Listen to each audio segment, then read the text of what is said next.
ndabaramukije ndi Chris Ndikumana. Iyi message niyo ndiko ndaha abatanguranye na jewe cagihe navuga nti ndiko ndaha inyigisho abafashe ingingo yo kwakira Yesu nk'umwami n'umukiza. Abafashe decision yo gukizwa nabemereye ko ari inyigisho 12 nzobaha, maze kubaha inyigisho 4. Nizere ko izina bahaye zabafashije. Harabanyandikiye hari ikintu batahura urashobora kwandika, nubwo ntabanishurwa nyene kubera ndonka message menshi, ariko intumbero yaziye inyigisho nigira mutahure neza engagement canke decision mwafashe. Rero igikuru nuko utahura iyo wakoze nicyo ngenda buke ntiruka ko ni byiza. Benshi tumaze kubona bahaguruka bakavuga ngo barakijijwe barakiriye Yesu, ngo batazi neza ibyo bafashe decision ibyo nicyo ngenda bafashaga mu bitahure. Kandi sizi ko murabona ibyo ndabaha ni nyishu z'ibibazo kenshi umuntu aba yibaza, ugasanga urabuze n'umuntu abikwisha muri eglise, ugasanga uramaze igihe kinini ya ubaza ujya cankuriya, hari gihugwa ko ba faux prophète bakubwira ibintu atari ivyo. Nico gituma niko ndabaha inyishu zijanye n'ijambo ry'Imana. Nizino gigoze rero zirabafasha, nazikoze cyane cyane kuva ku ya mbere gushaka 12 nugira by'ukuri mutahure neza engagement mwafashe. Rero imbere yuko mvuga kuri iyi nyigisho ya 5, reka ndabanze ndabareke mwumvirize gigoze ya 5. Mike bite? Gute Corinne? Wasanze ngaha? Jene ko ndarengana, hama singendavye mbona ni wewe, canegera kugira ndabe. Urabona basha. None ga Mike, uranyemera ko tuganira ngaha muri sanduka fu? Hari kabazo nari mfise ho kukubaza. Asha, ico ndagukundiraga Corinne, urafise inyota ndakubwiye. Ariho hose bawiteguye ko ndakubwira ico gifise ku mutima. Ikibazo rero mfise ni iki? Nuko abagenzi banje bose mfise badakijijwe. Kandi na cyane niwe twahora tujana muri bwabo bari bwo mwijoro bitwa boîte donne. Tukarara turatamba. Ariko maze guha ubugingo bwanje Yesu, ntitukijana gutembera. Ariko tuguma tukundana, ariko sishobora kubahindura kuko numva ntashobora kubaheba. Icambere cyo nakubwiraga Corinne, nuko wowe udashobora kubahindura. Kuko ico ni gikorwa campwemu yera. Ariko ico ushobora kugira no kubabwira ubutumwa bwiza no kubasengera. Erega Mike, n'ubu nturanyishura kibazo canje, nakubajije ko nkwiye kubaheba canke ko ntakwiye kubaheba. Kibazo cawe kirakomeye Corinne. Ariko ubwa mbere ukwiye kwiga ico Bibiliya ivuga ku bagenzi babi. Mu Bikorinto ba mbere igice ca 15 umurongo 33 handitswe ko kubana n'ababi konona ingeso nziza. Ukwiye rero gutoranya abagenzi kugira ngo wirinde abagenzi babi buhava batuma wononekara nawe. Mbega wowe wazanye Bibiliya ga Corinne? Turacava. Reka rero nifuza ko kugurura Bibiliya yawe ugasoma muri Zaburi ya mbere igice ca mbere umurongo wa mbere ushika ku wa 2. Reka ndayikure ndayirondere mu isakoshi.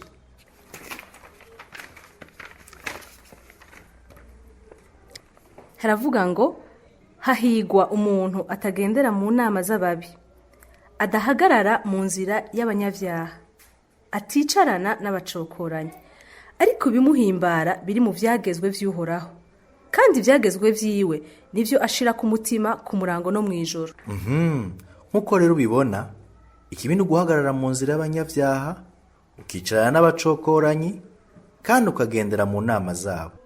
Ivyo ntibivuga ko udategerezwa kugira imigenderanire n'abatizera, ariko utegerezwa kugaba, ntukore ivyo bakugira inama. Ukwiye kugaba ku ngeso zabo, ku bikorwa vyabo, ahubwo aba ari bo babona muri wewe icubahiro c'Imana Corinne.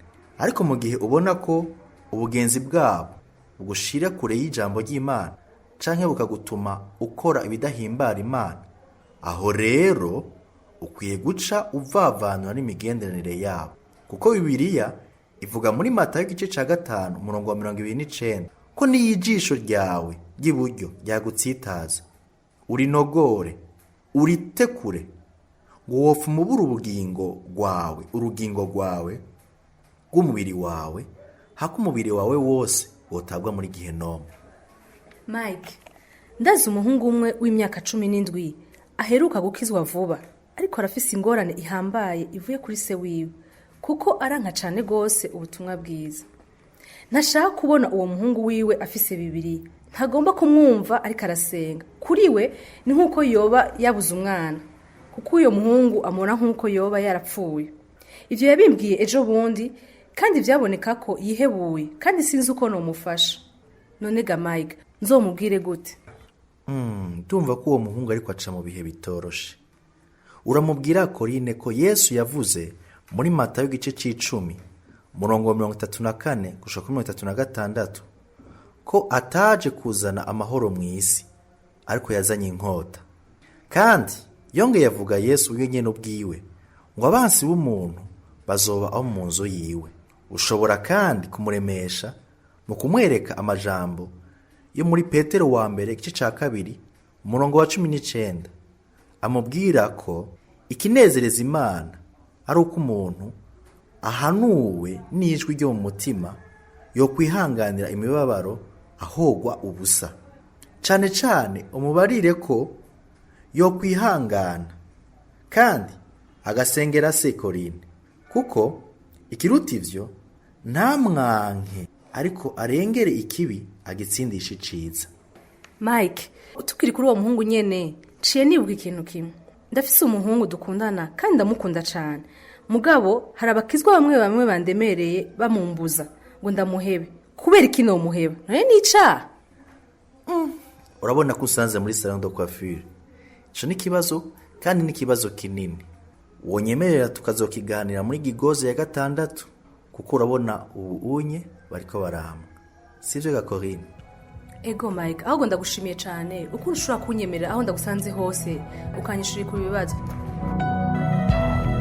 Uko mwavyumvise muri Gigoze ya 5 Mike yakora sigureke yuko iyo umaze kukizwa ico kizo bisigura iki kuba icaremwe gisha uvuga uvutse ubwa kabiri. Ivyo rero nayo bisiguye kare n'ubudasubira kubisubiramwo yuko ubaye icaremwe gisha bisigura ko utanga ubuzima bushasha. Ntibisigura ko uca utabagenzi bawe utamahorasi yawe. Nivyo turi mu isi. Yesu yavuze ati muri mu isi ariko ntimurabisi. Ushaka gukora muri entreprise uri kumwe n'abantu b'abapagani, abantu batizera, abantu bari mu rumogi canke mu nzoga canke mu tabi canke mu biki, ariko ivyo ntibisigura yuko ucu wavamwe ngo wiruke, ahubwo ukwiye kuba umuco aho hantu nyene uri. Ukwiye kuba umuco muri uwo muryango wawe uri, ucokuba umuco muri entreprise urimwo.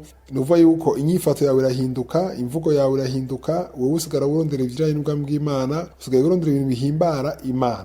Rero abagenzi ko nabivuze, abagenzi barahinduka gute? Nuva yuko abagenzi bawe mwaramuganira ibintu bibi, ibintu bipfuye, ibintu bijanye na sex, ibintu bitatomoye, ibintu bibi gusa. Abo rero utanga kubabwira ubutumwa bwiza canke ibintu bijanye n'ijambo ry'Imana ntibikunda. Rero bisigura yuko abagenzi bazogumana nawe uvuga amajambo meza, amajambo y'ubuzima, nuva yuko nabo nyine bazokurikira inzira urimo. Abagenzi rero bashaka ko muguma muri vya bintu vy'ivyaha, vy'ibipagani, ibintu bitatomoye, bitagira ubuzima, abo nabo bazoca guhunga. Nico gituma rero kwiye gusenga. Wewe ndashaka ndabwire wafashe engagement usenge Imana iguhe abagenzi bazima. Imana izoguha abagenzi bazima, Imana izoguha abagenzi batomoye, izoguha abagenzi bagufasha kwa avansa, kwegera imbere muri engagement wafashe y'ubwami bw'Imana. Abagenzi rero beza barafasha gose kwinjira mu mugambi w'Imana. Abagenzi beza baragufasha kwa avansa, ariko abagenzi babi bagusubiza inyuma. Abagenzi babi barakubuza no gusenga. Mwibuke yuko nababwiye yuko ni vyiza kuguma mu ijambo ry'Imana. Nizere ko mwese muri kanguka, mwumviza kanguka mu gitondo, ajya amaversi ndabaha muyandike, muyasubiremwo, muyasome, cyane muyamedite ko pendant la journée aho muja hose, kuko niyo azobafasha kuguma mu ijambo ry'Imana. Kandi muve muhera musenze. Harambwira abantu bazi gusenga, mugabo uje imbere y'Imana usenge mu izina rya Yesu, ubwire Imana ndashaka inkomezi, ndashaka ubwire Yesu, ndashaka gufata ukuboko mbandanye muri no rugendo, ndashaka gushika mu byo ushaka ko nshikamwo, ndashaka gushikama. Umusabe aguha inkomezi zo gushobora kuresista ku vyaha no kubigeragezo byose Satani ashobora gushira mu nzira yawe. Mu gice ca 6 rero nzoja tubandanya